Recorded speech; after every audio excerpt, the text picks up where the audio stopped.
أعوذ بالله من الشيطان الرجيم. بسم الله الرحمن الرحيم. الحمد لله رب العالمين، والصلاة والسلام على أشرف الخلائق أجمعين، سيدنا وسيد الأولين والآخرين، حبيبنا وحبيب إله العالمين، إمام المرسلين وخاتم النبيين، أبي القاسم المصطفى محمد،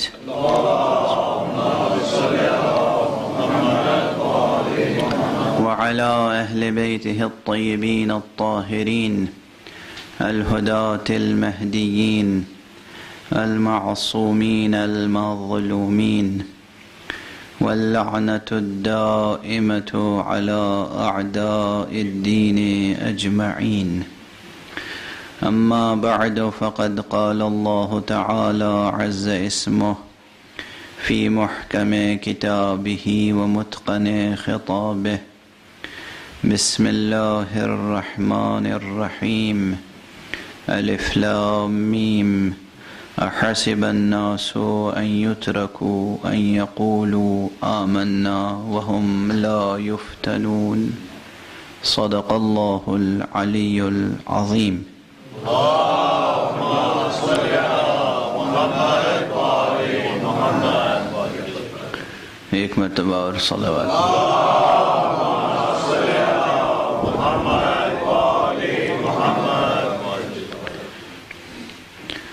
گفتگو ببرکت بسم اللہ الرحمن الرحیم ہی کے ضمن میں ہے. کل میں نے ایک قول نقل کیا ابو مدین کا. ابو مدین شعیب تلمسانی اندلسی اپنے مکتب فکر میں بہت بڑی حیثیت رکھتے ہیں. ان کا یہ فقرہ کہ ما رأیت شیئا الا ورأیت الباء مکتوبۃ علیہ، میں نے کوئی چیز نہیں دیکھی مگر یہ کہ ہر چیز پر بے لکھا ہوا دیکھا. بہت فکر انگیز جملہ ہے.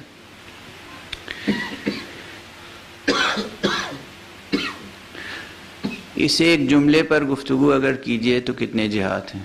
ما رأیت شیئا، میں نے کوئی چیز نہیں دیکھی. یہ کہنے والا کون ہے؟ یہ میں کہنے والا کون ہے؟ ہر شخص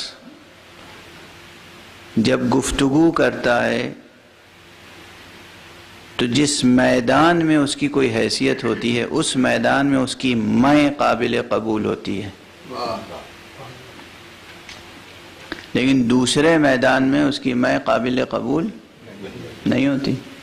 کوئی سول انجینئر ہے، آپ کوئی بلڈنگ کنسٹرکٹ کرنا چاہ رہے ہیں، ابتدائی مرحلے میں نقشہ ڈسکس کرنا ہے. وہ کہے گا میری رائے یہ ہے. جس وقت وہ کہے گا میری رائے یہ ہے تو آپ کو اس رائے کو اہمیت سے دیکھنا پڑے گا، غور کرنا پڑے گا. یہی سول انجینئر چلا جائے میدان جنگ میں، لڑائی ہو رہی ہے اور اس وقت کہے جناب میری رائے یہ ہے، تو لوگ کہیں گے آپ جا کے گھر بیٹھیے، یہ آپ کی فیلڈ نہیں ہے. واضح ہے. ہر شخص کی رائے اس میدان میں قابل سماعت ہوتی ہے جس میدان میں اس کی کوئی حیثیت ہو. یہ ایک رخ. دوسرا رخ، ہر شخص کی رائے وہی سمجھ سکتا ہے جو اس میدان کا خود بھی ہو.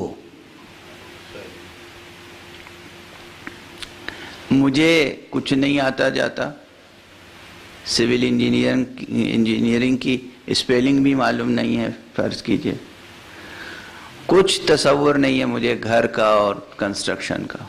اب وہ ایک پڑھا لکھا سول انجینئر کہہ رہا ہے جناب میری رائے یہ ہے، میں نہ اس کو ایکسیپٹ کرنے کی پوزیشن میں ہوں نہ رد کرنے کی پوزیشن میں ہوں. مجھے تو کچھ آتا ہی نہیں اس میدان کی بات. اب اگر میں یہ کہوں کہ میں نہیں سمجھ پا رہا ہوں آپ کی بات، تو یہ میرے کہنے سے کہ میں نہیں سمجھ پا رہا ہوں آپ کی بات، اس کی بات بے ارزش نہیں ہوگی، صرف میرے جہل کا اعتراف ہوگا. صرف میرے جہل کا اعتراف ہوگا، جو ایک فضیلت ہے. اپنی نادانی کا اعتراف کرنا فضیلت ہے، اپنی نادانی کو دوسری نادانی سے چھپانا حماقت ہے.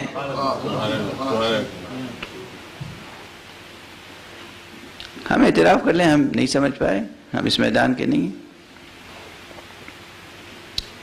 تو اس کی رائے کی کوئی تنقیص نہیں ہوگی یہ کہہ دینا کہ ہم نہیں سمجھ پائے.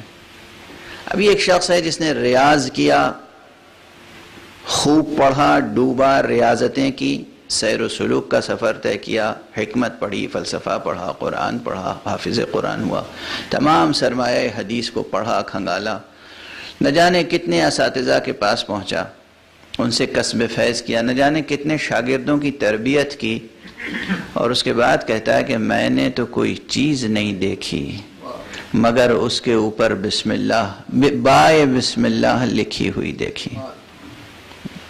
یہ قول قابل سماعت ہے، یہ قول قابل غور ہے. اس قول کو سوچنا پڑے گا کہ اس کے وجوہ معانی کتنے ہیں. اب وجوہ معانی جو میں نے کہیں، یعنی کتنے طریقے سے آپ اس ایک جملے کے معنی بیان کر سکتے ہیں، اس ایک جملے کے. مثلا اس کی بھی مثال دوں، کبھی جملے کا اطلاق حقیقی ہوتا ہے، منطوق جو ہے کلام میں وہی منطوق ہم مراد لیں جو مدلول ہے ظاہر، یعنی لٹرلی ہر چیز پر بے لکھا ہوا ہے. ایک تو یہ مفہوم. دوسرا یہ کہ مراد یہ نہیں ہے کہ حرف بے لکھا ہوا ہے، یعنی ایک کشش ہے اور نیچے ایک نقطہ لگا ہوا ہے. اس نے بے لکھا ہوا ہونا خود اس چیز کو ایک استعارہ بنایا ہے، تو ہمیں اس استعارے کے معنی تلاش کرنے ہوں گے کہ کس حقیقت کا استعارہ اس نے بنایا ہے. مثال، آپ کا کوئی بہت ہی محنتی سعادت مند بچہ ہے، جوان ہے، خوبصورت و خوب سیرت، خوش فکر، خوش عمل. آپ اس بچے سے خطاب کر کے کہتے ہیں کہ بیٹا تمہاری تو پیشانیوں پہ کامیابی لکھی ہوئی ہے. تو کیا اس کی پیشانی پہ کاف الف میم یہ الف بے یہ لکھا ہوا ہے؟ لفظ کامیابی یہ لکھا ہوا ہے، مگر کامیابی لکھی ہوئی ہے. تو یہ جملہ کہ کامیابی لکھی ہوئی ہے یہ استعارہ ہے اس کی صلاحیتوں کو سامنے رکھتے ہوئے اس کی مستقبل کی کامیابی کا. اور یہ طرز گفتگو اور طرز اظہار دنیا کی ہر زبان میں رائج ہے. اردو میں بھی ہے، عربی میں ہے، فارسی میں، انگریزی میں، دنیا کی ہر ترقی یافتہ زبان میں، بلکہ غیر ترقی یافتہ زبانوں میں بھی یہ تعبیریں ہوں گی، اس لیے کہ یہ انسانی تعبیریں ہیں. میں نے تو ایسی مثال دی ہے جس کی مثال ہر گھر میں تلاش کی جا سکتی ہے.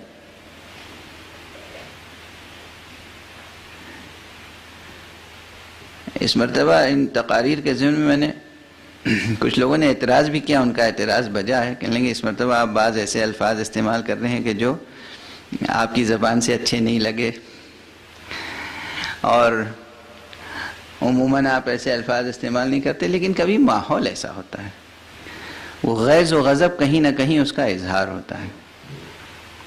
مثلا میں نے مسلمانوں کے لٹریچر کے لیے کہا تھا کہ اس میں نہ جانے کتنی بکواس بھری ہوئی ہے. اب ظاہر لفظ بکواس خود مجھے پسند نہیں ہے تو دوسروں کو کیا پسند آئے گا، لیکن کریں کیا کہ ہے بھری ہوئی. کیا کریں؟ نہ اللہ سبحانہ و تعالیٰ کی توحید سلامت ہے، نہ نبی کریم صلی اللہ علیہ وآلہ وسلم کی عصمت سلامت ہے، نہ امامت، نہ آخرت، نہ دین، نہ دنیا، کچھ سلامت نہیں ہے. تو یہ بکواس نہیں ہے تو کیا ہے؟ خرافات نہیں ہے تو کیا ہے؟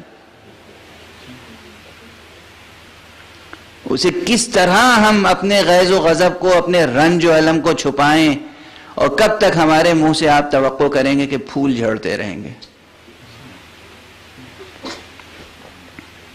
اسی طرح کا ایک فقرہ ابھی زبان پہ آ گیا کہ استعارے بھی ہوتے ہیں. اب کسی بچے کے لیے آپ کہتے ہیں کہ بھائی تیری پیشانی پہ تو کامیابی لکھی ہوئی ہے، کسی کے لیے کہتے ہیں کہ میاں تمہارے تو صورت پہ پھٹکار برس رہی ہے. ابھی پھٹکار کیا چیز ہے؟ ہیں آپ دشمنان اہل بیت کو دیکھ لیجئے. ایک صلوات پڑھیے محمد.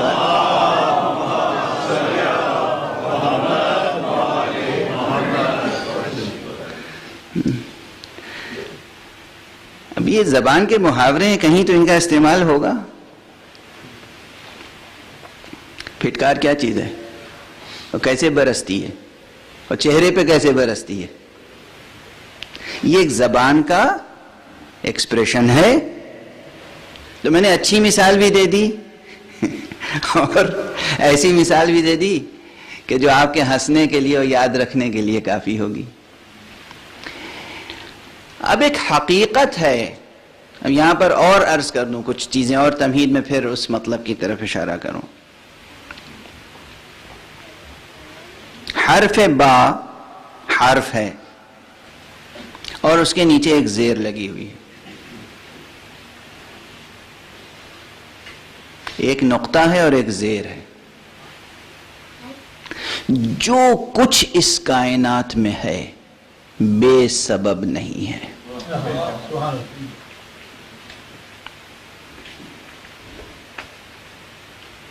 خدا کی قسم کوئی چیز بے سبب نہیں ہے، کوئی چیز بے علت نہیں ہے، کوئی چیز بے نتیجہ نہیں ہے. اس کائنات میں جو کچھ بھی ہے، ایک ہلکا سا نشان کہیں ہے تو بے علت ہے، کوئی نہ کوئی نشان ڈالنے والا ہوگا. کہیں ایک نشان آپ پڑا ہوا دیکھیں تو معلوم ہوگا کہ کہیں یہ کوئی گزرا ہے جس نے یہاں نشان ڈال دیا ہے.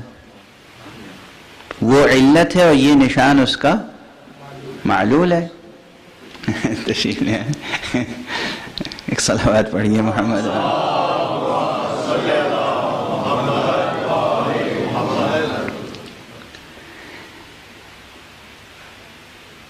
آپ کو کوئی کاغذ ملتا ہے، اس کاغذ پہ کچھ ایسے نشانات بنے ہوئے ہیں.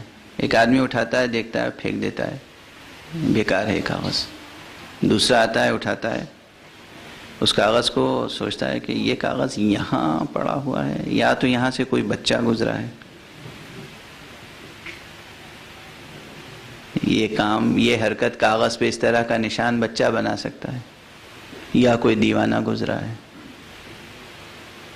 یعنی اس ایک چیز سے اس نے نتیجہ اخذ کیا کہ یہ کاغذ صفحہ سادہ، اس کو اس طرح سے بے معنی، جو بظاہر بے معنی خطوط ہیں وہ بے معنی تو نہیں ہے، اس میں معنی یہ نکل آئے کہ اسے کسی بچے نے بنایا ہے یا کسی دیوانے نے بنایا ہے.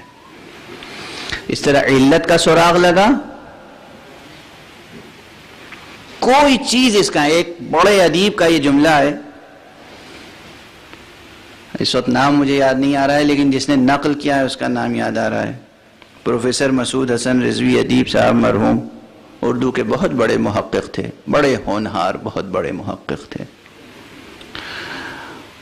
ان کے مکاتیب کا مجموعہ مرتب کیا ان کے بیٹے نے، جو خود بہت بڑے ادیب ہیں، اور اس صدی میں، اس عہد میں، کم سے کم پچھلے 20-25 برس میں، 30 برس میں جن لوگوں نے اردو زبان میں بہت اچھی نثر لکھی ہے،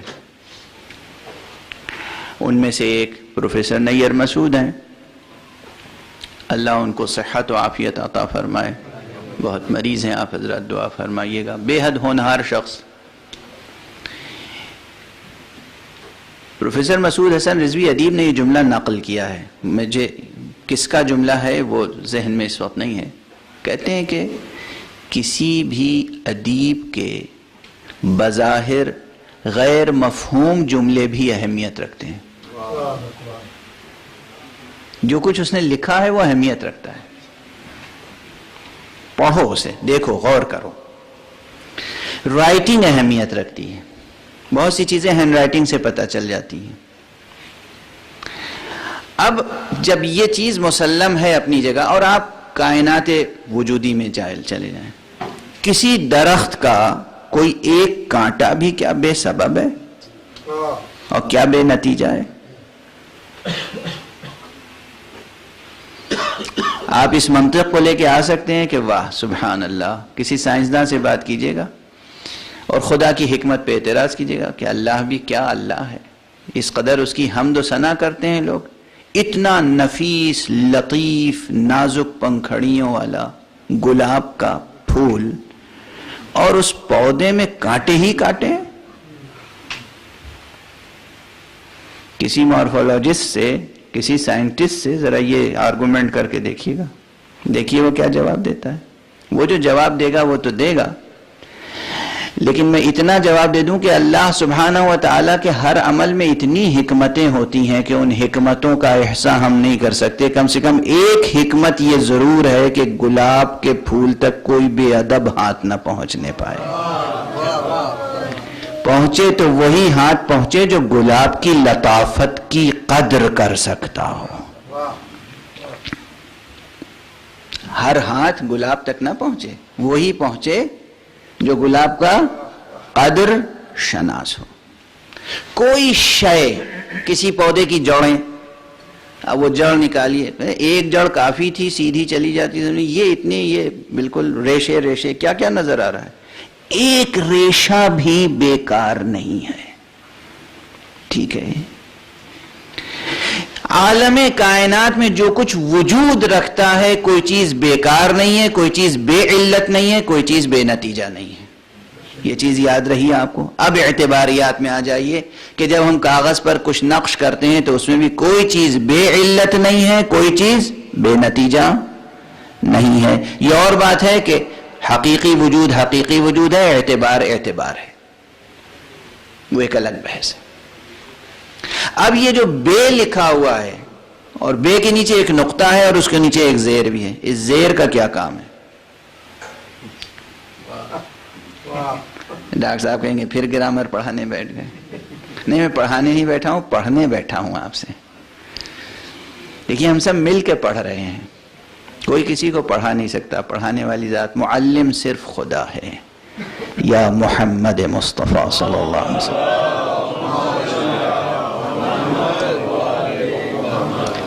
وہ عالم ہے، وہ علم ہے، اور اس نے جسے معلم بنایا وہ معلم ہے۔ معلم مصطفیٰ ہے، معلم انسانیت، معلم علی ابن ابی طالب ہیں، ائمہ معصومین علیہم السلام۔ ہم سب پڑھ رہے ہیں، روزانہ کچھ نہ کچھ علم میں اضافہ ہونا چاہیے۔ مولا نے فرمایا ہے، امیر المومنین علیہ السلام کی طرف ایک منسوب ہے یہ جملہ، فرماتے ہیں کہ اگر تمہارے علم میں 3 دن ایسے گزر جائیں کہ تمہارے علم میں اضافہ نہ ہو تو اپنے مرنے کی تمنا کرو۔ یعنی ہر روز ہماری معلومات میں کچھ اضافہ ہونا چاہیے۔ اگر 2 دن یکساں گزر جائیں تو سمجھو کہ تم گھاٹے میں ہو، خسارے میں ہو۔ 2 دن یکساں نہیں گزرنے چاہیے، یعنی کل جو آپ کا سطح علمی تھی، آج وہ سطح اور بلند ہونی چاہیے۔ کل جو سطح عمل تھی، آج وہ سطح اور بلند ہونی چاہیے۔ 2 دن یکساں نہیں گزرنے چاہیے۔ بہرحال کوئی چیز نہ بے علت ہے نہ بے اثر۔ اب یہ ابو مدین صاحب کہتے ہیں کہ یہاں جو بے کے نیچے زیر ہے، اس زیر کو اگر بڑھاؤ تو یہ پیدا ہو جاتی ہے. صحیح ہے، سیدھا سیدھا تجوید کا قاعدہ بھی یہی ہے. تو بے کی زیر کو اگر بڑھائیں تو ایک لفظ بن جاتا ہے بی، اور انگریزی والا بی نہیں، عربی کی بے اور یہ. کہتے ہیں اس سے مراد یہ ہے کہ حق سبحانہ و تعالی یہ پیغام یہی دے رہا ہے کہ ہر شے میری ذات پر قائم ہے، اپنی کسی چیز کی کوئی حیثیت نہیں ہے. کل شیء قائم بذاتہ ہی، بذات اللہ، بذات القیوم. اللہ کی ذات خود اپنی وہ قائم بالذات بھی ہے، وہ کسی اور پر قائم نہیں، لیکن باقی ہر چیز قائم ہے اس کی ذات پر. واضح ہے یہ بات؟ اچھا، یہ بات علم کلام میں بھی کہی جاتی ہے، عرفان میں بھی کہی جاتی ہے، لیکن دونوں جگہ کہنے کے سلیقے الگ ہوتے ہیں. فلسفے میں بھی یہ بات کہی جاتی ہے کہ ہر معلول کی کوئی علت ہوتی ہے. یہاں پر ہاں ایک پرانا جملہ ہے، کبھی کافی زمانہ ہو گیا، مجھے خیال آ رہا ہے کہ تنبیہ کے طور پر، تنبہ کے طور پر، تذکر کے طور پہ میں نے کہا تھا، پھر کہہ دوں. چونکہ نوجوان بچے اکثر اس طرح کے مغالطوں میں پڑ جاتے ہیں. جب باب توحید کی گفتگو شروع ہوتی ہے، خالق و مخلوق کی گفتگو شروع ہوتی ہے، تو لوگ کہتے ہیں کہ بھئی جب ہر چیز کی کوئی علت ہوتی ہے تو خدا کی علت کیا ہے؟ دیکھیں دو جملے الگ الگ ہیں. ہم کہتے ہیں ہر معلول کی کوئی نہ کوئی علت ہوتی ہے، ہم یہ نہیں کہتے کہ ہر وجود کی کوئی نہ کوئی علت ہوتی ہے. ہر معلول کی علت ہے، اللہ معلول نہیں ہے اس لیے اس کی کوئی علت نہیں ہے. جواب یاد رہ جائے گا. ہر معلول کی علت ہے، اللہ معلول نہیں ہے کہ ہم اس کی علت تلاش کریں. بالکل پرفیکٹ جواب ہے. اس جواب میں کوئی جھول، کوئی خلل نہ منطقی ہے نہ فلسفیانہ، کہیں سے کوئی اس کو چیلنج نہیں کر سکتا، مگر یہ کہ ہاں صحیح الفاظ اگر ادا نہ ہو تو مشکل میں پڑ جائیں گے. اللہ معلول نہیں ہے کہ ہم اس کی علت تلاش کریں. باقی ہر چیز ہمیں معلول نظر آتی ہے، ہر چیز معلول نظر آتی ہے، ہر چیز معلول نظر آتی ہے. کیوں؟ اس لیے کہ ہر چیز میں تغیر نظر آتا ہے، ہر چیز میں چینج نظر آتا ہے. جس چیز میں تغیر نظر آئے وہ چیز معلول ہوتی ہے. جناب ابراہیم علی نبینا وعلیہ الصلاۃ والسلام، یا علیہ وعلی نبینا الصلاۃ والسلام نے اس مکالمے میں اسی حقیقت کی طرف توجہ دلائی ہے انسانیت کی. قرآن نے وہ مکالمہ اسی لیے نقل کیا ہے کہ جناب ابراہیم نے کہا کہ یہ ستارے نظر آ رہے ہیں، بہت چمکتے ہوئے ستارے ہیں، یہ میرے خدا ہوں گے. جب ستارے جھلملا کے ڈوب گئے، کہا کہ ڈوب جانے والا خدا نہیں ہو سکتا. چاند نکلا، کہا یہ ان سب سے بڑا ہے، یہ میرا خدا ہوگا. جب وہ بھی اس کا چاند کا چہرہ بھی اتر گیا، کہا یہ میرا خدا نہیں ہو سکتا. سورج نکلا اور ڈوبا، کہا یہ میرا خدا نہیں ہو سکتا. پھر اعلان کر دیا کہ میرا خدا وہ نہیں ہے جو ڈوبے، میرا خدا وہ ہے جو ان سب کا خالق ہے. خدا معلول نہیں ہے، خدا خدا ہے. فارسی کے اس لفظ سے بعض لوگوں کو چڑ ہے. یہ بتا دوں، ہمارے ہندوستان پاکستان میں کچھ ایسے عمدہ قسم کے مسلمان پیدا ہو گئے جنہوں نے خدا حافظ کو کہا کہ اللہ حافظ کہا کیجیے. یہ صرف لسانی تعصب ہے اور کچھ نہیں ہے، دونوں کے معنی ایک ہیں. اللہ حافظ کہیے، خدا حافظ کہیے. فارسی زبان میں خدا کے معنی یہ ہیں کہ وہ وجود جو کسی کا معلول نہ ہو.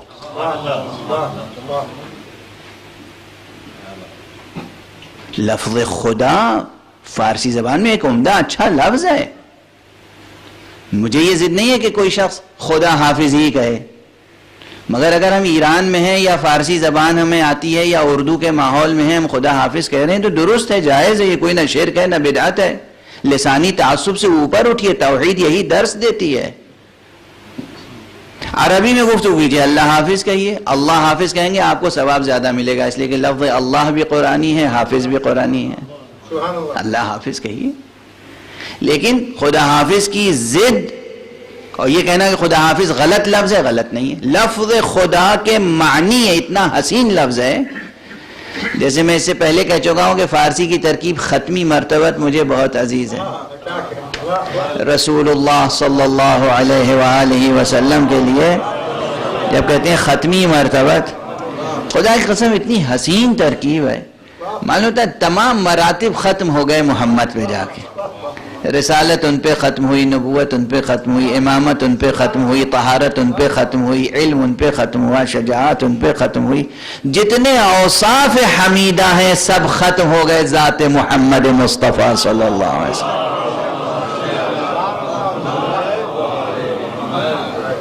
ختمی مرتبت, جس طرح یہ لفظ ترکیب ختمی مرتبت کی حسین ترکیب ہے جو فارسی کی عطا ہے, اسی طرح لفظ خدا وہ ایک لفظ ہے جس میں اتنی بڑی عبارت چھپی ہوئی ہے. وہ وجود جس کی کوئی علت نہ ہو, جو کسی کا معلول نہ ہو, اسے کہتے ہیں خدا. اتنے حسین لفظ کو آپ بلا وجہ لسانی تعصب کی بنا پہ رد کر رہے ہیں. ایرانیوں کی ذہانت سے حسد ہو گیا ہے. کسی کا حسد نہ کیجیے. توحید کا پہلا درس یہ ہے کہ حسد نہ کیجیے. معلوم ہے مسلمانوں میں 73 فرقے کیوں ہوئے؟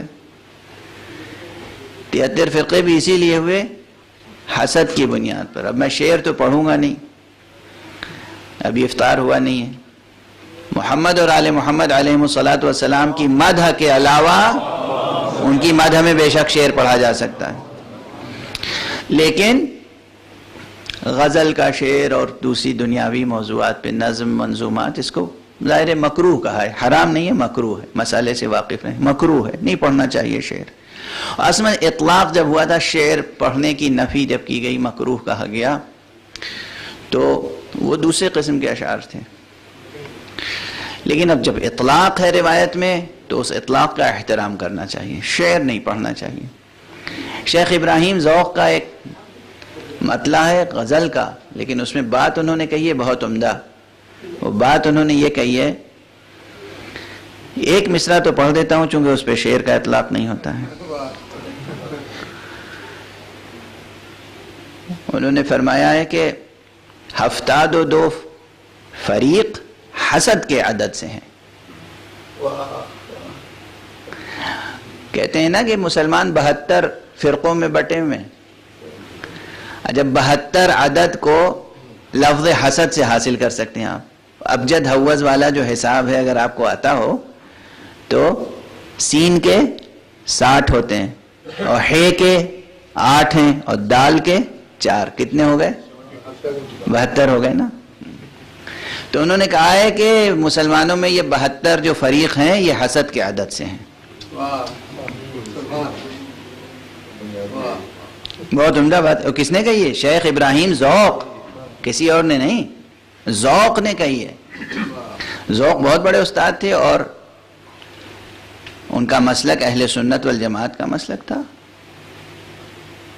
سنی حنفی تھے, محب اہل بیت. 2.5 مہینے غزل نہیں کہتے تھے اور نہ غزل پہ اصلاح دیتے تھے, سلام کہتے تھے. محرم اور سفر میں 2 مہینے 8 دن شیخ ابراہیم ذوق. اور دربار میں بہادر شاہ ظفر بھی شاعر تھے, مگر وہ ہر سال محرم میں سلام کہتے تھے, غزل نہیں کہتے تھے. یہ اس لیے ذکر کر رہا ہوں کہ ہماری گفتگو میں بہت سے لوگ سنتے ہیں, شاعر بھی سنتے ہیں, تو انہیں معلوم رہے کہ اردو شاعروں کی تہذیب کیا رہی ہے. اردو شاعری کی تہذیب میں روز اول سے محبت اہل بیت و احترام محمد و آل محمد داخل رہا ہے.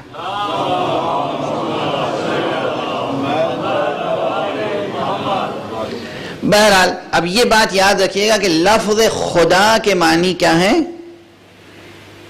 خدا یعنی وہ ہستی, وہ وجود جو کسی کا معلول نہ ہو اور جس کسی علت کا محتاج نہ ہو, جو خود قائم بالذات ہے, اسے کہتے ہیں خدا. یعنی ایک چھوٹے سے لفظ میں اتنے بڑے معنی سموئے ہوئے ہوں, اس لفظ کی قدر نہ کی جائے.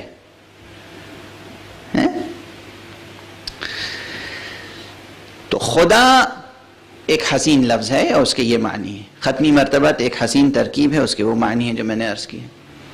خدا کی علت تلاش نہ کریں اس لیے کہ وہ معلول نہیں ہے، باقی ہر شے معلول ہے.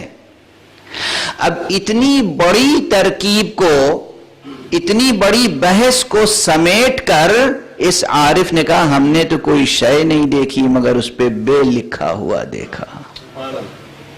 یہ ایک استعاراتی بیان ہے، ایک لطیف بیان ہے. بے یعنی یہ شے اس پہ بے لکھا ہوا ہے، یعنی ہم دیکھ رہے ہیں کہ یہ معلول ہے، اس میں تغیر نظر آ رہا ہے، یہ قائم بذات اللہ ہے.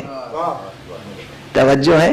یعنی یہ نہیں کہ حرف بے لکھا ہوا ہے وہ ایک لمبی کشش اور نیچے نقطہ، بلکہ ہم دیکھ رہے ہیں جیسے آپ کہتے ہیں کسی جوان کے کہ ہم تمہاری پیشانی پہ کامیابی لکھی ہوئی دیکھ رہے ہیں، اسی طرح یہ شخص کہتا ہے ہم کائنات کی ہر چیز کو دیکھتے ہیں اور ہم دیکھتے ہیں کہ وہ محتاج ہے، وہ ممکن ہے، اس میں تغیر ہے، وہ قائم بذات اللہ ہے. اس لیے ہم ہر شے کو دیکھنے کے بعد خدا کا تصور پیدا کر لیتے ہیں، ہر شے کا احتیاج دیکھ کر. اب اس ایک تعبیر نے اگر اس کو لٹرل میننگ نہ لیں، لٹرلی آپ نہ سمجھیں اور اس کے استعاراتی معنی لیں، تب بھی یہ جملہ بے حد فکر انگیز بھی ہے، معنی خیز بھی ہے اور حسین بھی ہے. استعاراتی انداز میں اس شخص نے ایک عظیم بحث کو سمیٹ کے رکھ دیا.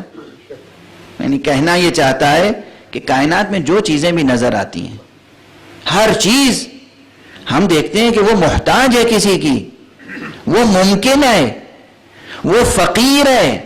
فقیر کے معنی سمجھتے ہیں کسے کہتے ہیں؟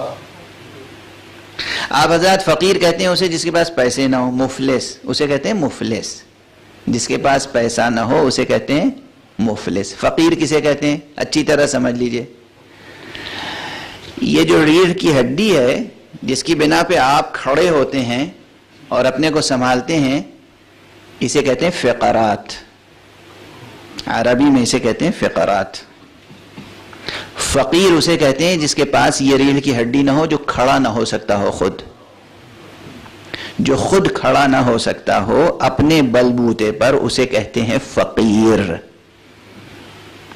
اب یہ بیچارہ جس کے پاس پیسہ نہیں ہے، چونکہ ایک خاص لحاظ سے آپ سمجھتے ہیں کہ یہ معاشرے میں اپنی اقتصادی حیثیت خود نہیں سنبھال پاتا، اس لیے اس کو مجازن کہتے ہیں فقیر، ورنہ دراصل ہے وہ مفلس.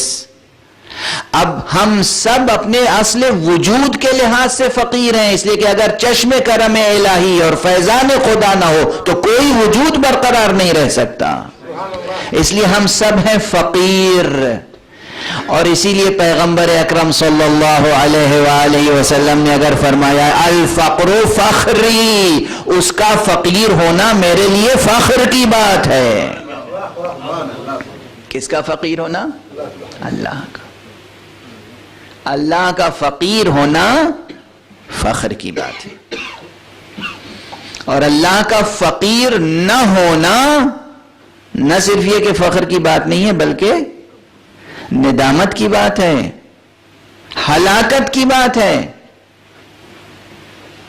ہلاکت کی بات ہے. جو خدا پہ مکمل تکیہ نہ رکھتا ہو اور اپنے کو خدا کا فقیر نہ سمجھتا ہو، وہ نہ اپنے کو سمجھتا ہے نہ کائنات کو سمجھتا ہے. اسے حقیقت ہی نہیں معلوم کہ اس کی حقیقت کیا ہے. تو ہر شے محتاج ہے پروردگار کی، ہر ممکن اور ہر معلول، ہر ایفیکٹ اور ہر پاسبل ایگزسٹنس، یہ محتاج ہے پروردگار کا، فقیر ہے پروردگار کا. چونکہ یہ محتاج ہے، چونکہ یہ فقیر ہے، تو اتنی بڑی بحث کو سمیٹ کر ایک شخص کہتا ہے کہ ہم نے تو کوئی شے نہیں دیکھی مگر اس کے اوپر بے لکھا ہوا دیکھا. توجہ ہے. اب ایک جملہ کہہ کر گفتگو کو سمیٹ دوں. آج وقت اذان کا کم سے کم تر ہوتا جا رہا ہے.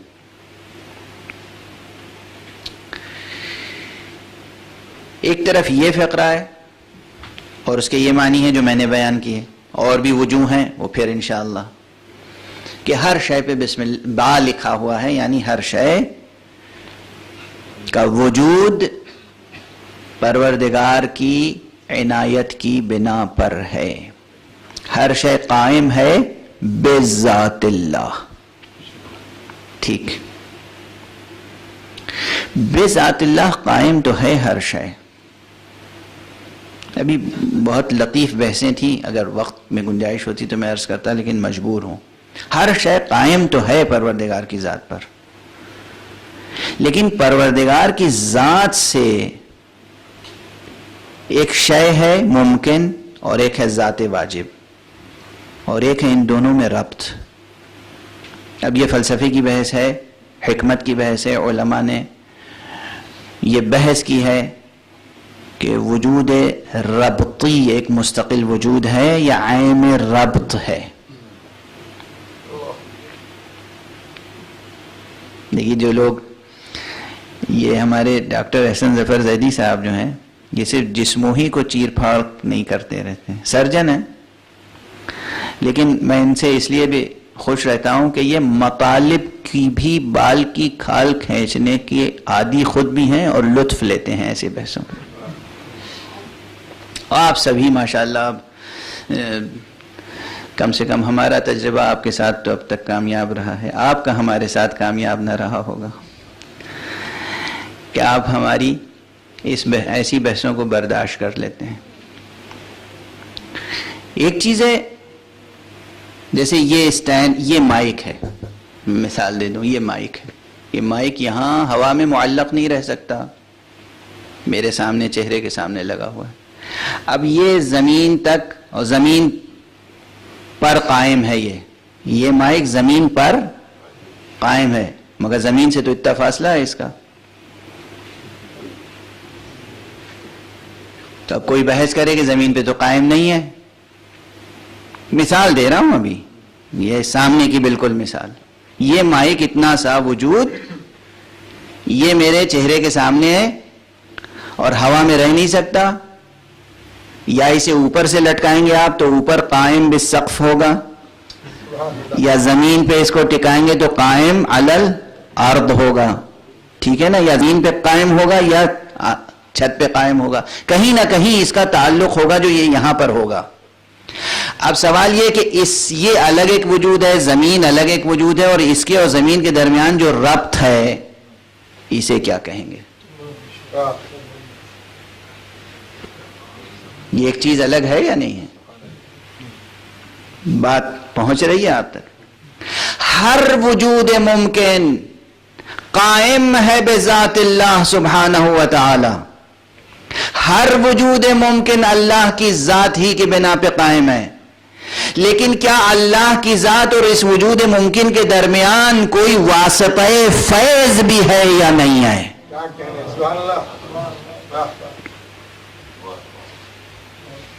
افاضہ، ہر شے پر افاضہ حق سبحانہ و تعالیٰ کی ذات کی طرف سے، کوئی شرک نہیں ہے. کوئی دوسری ہستی کسی کو وجود عطا کرنے والی نہیں ہے. لیکن وسائط ہیں یا نہیں ہیں، وہ اب وہ بحث الگ، ربط اور عین ربط والی، وہ بھی ذہن میں رکھیے گا، پھر کسی وقت کام آئے گی. لیکن وسائط ہیں یا نہیں؟ مثلا ہم آپ کے سامنے، آپ خود اپنے اوپر غور کریں. آپ، اللہ سبحانہ و تعالیٰ نے آپ کو وجود عطا کیا ہے، لیکن درمیان میں ماں باپ کا بھی قدم ہے. ماں باپ کی کیا حیثیت ہے؟ دادی دادا بھی ہیں، نانی نانا بھی ہیں. اب آپ کی خلقت میں کتنے عناصر اور کتنے وسائط اور کتنے وسائل درمیان میں ہیں؟ یہ سب آپ کی تخلیق میں شریک نہیں ہیں، مگر واسطے کی حیثیت رکھتے ہیں. وہ وحدہ لا شریک ہے، وہ خالق ہے. اگر وہ چاہے تو بے ماں باپ کے آدم اور حوا کو پیدا کر سکتا ہے. اگر وہ چاہے تو بغیر باپ کے جناب عیسیٰ کو پیدا کر سکتا ہے. لیکن عموماً اس اللہ سبحانہ و تعالیٰ نے اس کائنات میں ایک نظام بنایا ہے. خود اس کا ارادہ یہ ہے کہ ہر چیز ایک نظام کے تحت ہو، اور اس میں وسائط مقرر کیے ہیں. تو تمام کائنات کے درمیان اور حق سبحانہ و تعالیٰ کے درمیان کوئی واسطہ فیض ہے یا نہیں؟ اگر یہ واسطہ فیض آگے بڑھ کے یہ کہے کہ تم مجھے نہیں پہچانتے، میں وہ نقطہ ہوں جو بے کے نیچے ہوتا ہے.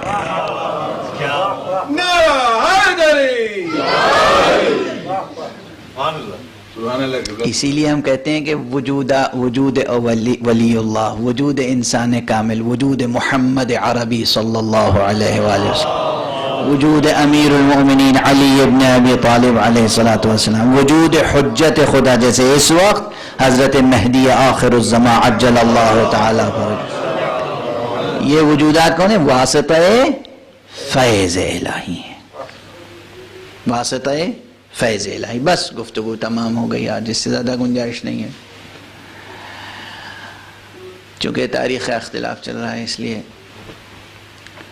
آج بھی آپ نے اس بیان سے پہلے مرثیہ بھی پڑھا، اور اس وقت بھی میرا جی چاہ رہا ہے کہ دو ایک فقرے عرض کروں مولا امیر المومنین کی شہادت کے تعلق سے. پھر وہ جملہ آپ کو یاد دلا دوں جو خود مولا نے پیغمبر سے فراق کی بنا پہ کہا تھا. یہ وہ ہستیاں ہیں جن سے فراق کا غم کبھی کم ہو سکتا ہے. ایک شب، دو شب، ایک ساعت، 2 ساعت ماتم کر کے، نوحہ پڑھ کے، مرثیہ پڑھ کے کہیں ہم حق عزاداری ادا کر سکتے ہیں؟ نعوذ باللہ، نہیں. خدا کی قسم ہم تو مسکراتے ہیں اپنی عام زندگی میں تو مجبوراً مسکراتے ہیں، ورنہ جو مصائب محمد و آل محمد پہ پڑے ہیں اس کے بعد کسی چاہنے والے کو، محمد کے کسی عاشق کو مسکرانے کا حق نہیں ہے. جو پیغمبر کا جملہ جو صحیح ہے بخاری میں، پیغمبر نے فرمایا ما اوذی نبی قط فی اللہ کما اوذیت، کسی نبی کو اللہ کی راہ میں اتنی اذیتیں نہیں دی گئیں جتنی مجھے دی گئی ہیں. کتنی اذیتیں پیغمبر نے، کتنے مصائب پیغمبر نے برداشت کیے ہیں، اور یہ سب مصائب پیغمبر ہیں. علی ابن ابی طالب کے فرق مبارک کا شگافتہ ہونا، علی کے محاسن کا خون علی سے رنگین ہونا، یہ مصیبت عظمیٰ ہے پیغمبر کے لیے. اسی لیے شب شہادت جب حضرت بے چین تھے اور کچھ دیر مصلی پہ ذکر الہی کرتے تھے اور پھر اٹھ کے صحن خانہ میں آتے تھے، آسمان کی طرف دیکھتے تھے، کبھی انا للہ و انا الیہ راجعون کہتے تھے، کبھی لا حول ولا قوت الا باللہ العلی العظیم فرماتے تھے، اور کبھی ایک جملہ کہتے تھے اللہم بارک لی فی الموت، پروردگار مجھے موت میں برکت عطا فرما. اللہ، خدا کی قسم کیا جملہ ہے یہ، کسی اور کا نہیں، علی کا جملہ ہے. فرماتے ہیں اللہم بارک لی فی الموت، پروردگار موت کو میرے لیے بابرکت قرار دے. کس میں حوصلہ ہے جو یہ جملہ کہہ سکے؟ بیٹی سن رہی تھی، بیٹیوں سے ایسے جملے سنے نہیں جاتے ہیں، چاہنے والوں سے ایسے جملے سنے نہیں جاتے. علی اپنے مقام معرفت سے یہ بات کہہ رہے ہیں، علی اپنے عشق الہی کے ذوق کے ساتھ یہ جملہ کہہ رہے ہیں. مگر جناب ام کلثوم سن کے بے چین ہو گئیں. بابا آج آپ کس طرح کے جملے فرما رہے ہیں؟ بابا آج کیوں آپ پریشان سے نظر آ رہے ہیں؟ کیوں اس طرح بے تابانہ بار بار صحن میں تشریف لاتے ہیں، آسمان کی طرف دیکھتے ہیں؟ بیٹی جسے بےتابی سمجھ رہی ہے وہ بےتابی دنیا چھوڑنے کی بےتابی نہیں ہے، جلد از جلد لقائے حق کی بےتابی ہے. امیر المومنین نے بیٹی کو سمجھایا اور پھر آسمان کی طرف دیکھا اور پھر فرماتے ہیں بڑے یقین کے ساتھ ہاں یہی وہ شب ہے، اسی شب کا وعدہ کیا گیا ہے مجھ سے. اللہ اکبر، کیا جملے! علی وقت کو پہچانتے ہیں، علی ساعتوں کو پہچانتے ہیں، علی ہر شب کو پہچانتے ہیں، علی ہر سحر کو پہچانتے ہیں. علی کا مرتبہ، علی آغوش محمد کے تربیت یافتہ ہیں. روزانہ صبح نمودار ہوتی ہے، اگر آپ کو تاریخ نہ بتائی جائے تو آپ 2 صبحوں میں فرق نہیں کر سکتے. علی ہر صبح کو الگ الگ پہچانتے ہیں، علی ہر سحر کو الگ الگ پہچانتے ہیں. کہہ رہے ہیں آج اسی سحر کا مجھ سے وعدہ کیا گیا ہے، جیسے اس سحر کو پہچانتے ہیں. یہ علی. اور جب علی دنیا سے اٹھ گئے ہیں تو کل میں نے اشارہ کیا تھا کہ کس شب اٹھے ہیں امیر المومنین؟ اسی شب جس شب جناب عیسیٰ کو زمین سے اٹھایا گیا تھا. آپ دیکھیں یوں ہی نہیں، پیغمبر اکرم نے جناب امیر المومنین کی مثال دی ہے حضرت عیسیٰ سے، تو ایک دو مماثلتیں نہیں ہیں، بے شمار مماثلتیں ہیں علی میں اور عیسیٰ میں. لیکن دنیا نہ علی کو کل سمجھ سکی تھی نہ آج سمجھ سکی. بس ایک فقرہ عرض کرنے کا جی چاہ رہا ہے. کمال مظلومیت علی یہ ہے، علی اپنے وقت کے امام، علی اپنے وقت کے خلیفہ، علی اپنے وقت کے بادشاہ، علی اہل بیت کے بعد پیغمبر فرد اول، علی پیغمبر کے محبوب ترین شخص، علی وہ جن کے لیے پیغمبر کی سند ہے کہ اللہ انہیں چاہتا ہے، اللہ کا رسول انہیں چاہتا ہے. علی کے فضائل و کمالات اپنی جگہ، مگر ذرا سوچئے کہ دنیا والوں سے کیسے خطرات تھے علی کو کہ دفن کرنے کے بعد نشان قبر مٹا دیا گیا. توجہ ہے، یہ تاریخ اسلام کیسے دور سے گزری ہے. اور مجھے خیال آتا ہے کہ اس گھرانے کی مصیبتیں، ایک وہ تاریخ تھی جب علی نے فاطمہ کی قبر بنا کے فاطمہ کے نشان قبر کو مٹا دیا تھا. ایک یہ دن ہے کہ جب حسن نے بابا کی قبر بنا کے نشان قبر مٹا دیا. اسی لیے بعد میں تاریخوں میں اختلاف ہوا کہ قبر مولا کہاں ہے. کسی نے کہا دارالعمارہ میں دفن کر دیے گئے، کسی نے کہا اپنے بیت الشرف میں دفن کیے گئے، کسی نے کہا بصرے بھیج دیا گیا، وہاں دفن ہوئے. مورخین نے اپنی اپنی قیاس آرائیاں کی، لیکن متفق علیہ قول، صحیح ترین قول یہی ہے کہ نجف اشرف میں جہاں آج آپ کا مزار مبارک ہے وہیں دفن ہے. لیکن اس وقت قبر کا نشان مٹا دیا گیا. اللہ اکبر. یعنی سوچنے کی بات ہے، علی جیسے عظیم شخص کی قبر کا نشان اس خوف سے مٹا دیا گیا کہ کہیں علی کے جنازے سے ویسے ہی بے حرمتی نہ کی جائے جیسے ان کے چچا جناب حمزہ کے لاشے سے بے حرمتی کی. معلوم ہے جناب حمزہ کے ساتھ کیا بے حرمتی ہوئی تھی. لیکن اب ایک جملہ کہوں، بس غالباً وقت بالکل تمام ہو چکا ہے. ایک طرف ظاہری تاریخ کا جبر یہ تھا کہ نشان قبر مولا کو مٹانا پڑا، اور صرف انہیں معلوم رہا جو گھر کے افراد تھے، یہاں تک کہ امام جعفر صادق علیہ السلام کا زمانہ آیا اور آپ نے پھر اس قبر کے نشان کو عام کیا. لیکن دوسری طرف علی کی عظمت کا اعلان خدا نے اپنے اہتمام سے کیا. علی کے غم کا اہتمام، علی کی عزاداری کا اہتمام خدا نے اپنے اہتمام سے کیا. چنانچہ بہت سے علماء نے، من جملہ ان کے علامہ حافظ جلال الدین السیوطی نے، ابن حجر مکی نے اور دوسرے علماء نے نقل کیا ہے کہ علی کی شہادت کے بعد بیت المقدس کا کوئی پتھر نہیں اٹھایا جاتا تھا مگر اس کے نیچے سے تازہ لہو جوش مارتا تھا. تاریخ میں یہ صرف چند مواقع پر ہوا ہے ایسا کہ زمین نے خون اگلا ہو یا آسمان نے خون برسایا ہو. ایک نبی خدا یحییٰ کی شہادت پر، ایک امیر المومنین علی ابن ابی طالب کی شہادت پر، اور ایک حسین ابن علی کی شہادت پر، کہ بیت المقدس کا کوئی پتھر نہیں اٹھایا جاتا تھا مگر اس سے تازہ لہو جوش مارتا تھا. اور امام حسین کی شہادت کے بعد تو یہ سلسلہ ایک دن نہیں بلکہ 40 دنوں تک برقرار رہا ہے. اور اس کے لیے میں بس ایک جملہ کہتا ہوں، اور یہی آج آخری جملہ ہے، کہ آخر یہ 40 دنوں تک کیوں برقرار رہا؟ اس لیے کہ واقعاً شہادت کے فوراً بعد جنہیں رونے کا حق تھا انہیں رونے نہیں دیا گیا.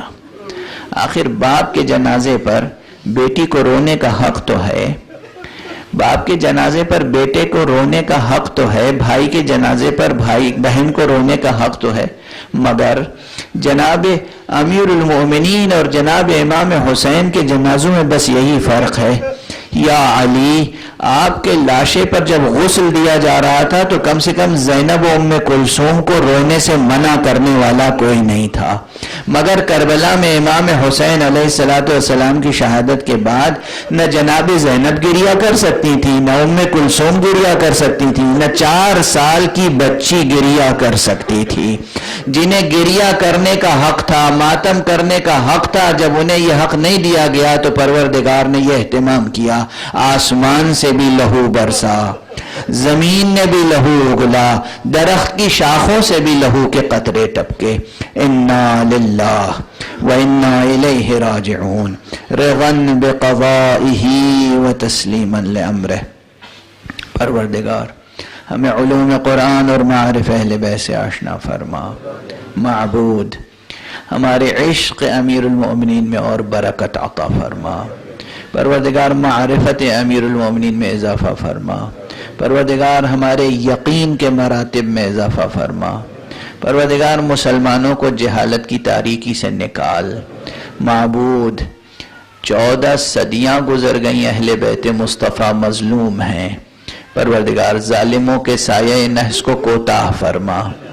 پروردگار جہاں جہاں بھی دنیا میں ظلم ہو رہا ہے، ظالمین کے نام و نشان کو مٹا دے۔